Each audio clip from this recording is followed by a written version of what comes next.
د جهانګیر د لیسه ګورې زمان نه لګي ها پوښتنو مکمل مې ورسره نه لګي خو په مردان کې چې پرون کوم واقعه راغلی ده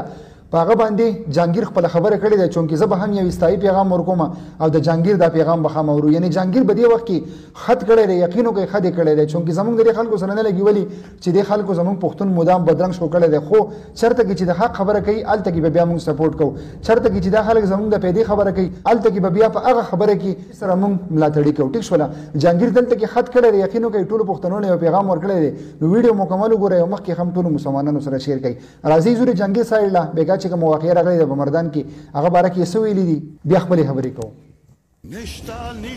نشتا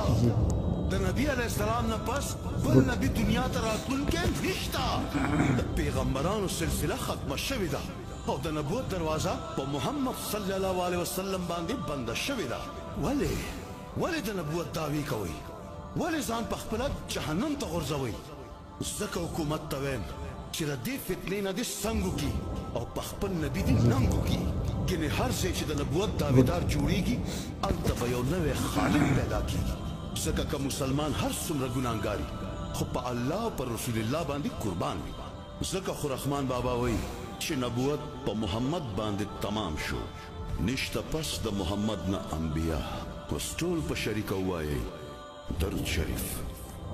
جی منم ګډ ډېر خو ګرانو کتونکو دې ځای کې زم یو خبره کومه که نه چې بېګا کومه واقعه په مردان کې راغلې وه صحیح شوله نو هلته کې هغه کس چې کوم هغه انجام ته رسېدلی دی صحیح شوله خو دې ځای کې زه یو پیغام ورکوم هغه خلکو له څوک چې د سیاسي پارټو سره تعلق ساتي او څوک به د سیاسي خلکو پسې وروسته کېږي که نه او وایي چې دا خلک به زما په کار راشي نو هغه خلکو له وایم چې هېڅ چېرته کې هم به دې خلکو باندې ټرسټ مه کوئ جي او ډېر زیات احتیاط کوئ ډېر زیات خیال کوئ به دې جلسو کې به دې هر څه کې لیکن تاسو سره بېګانۍ کوم واقعه چې ورځ تاسو سره مخ یې وه که نه ګوره هغه خلکو ته وایم چې د دې لیډرانو په سر باندې خپل ایمانونه مه خرابوئ په سر باندې لانجې پونجې مه کوئ دا هغه خلک دي که نه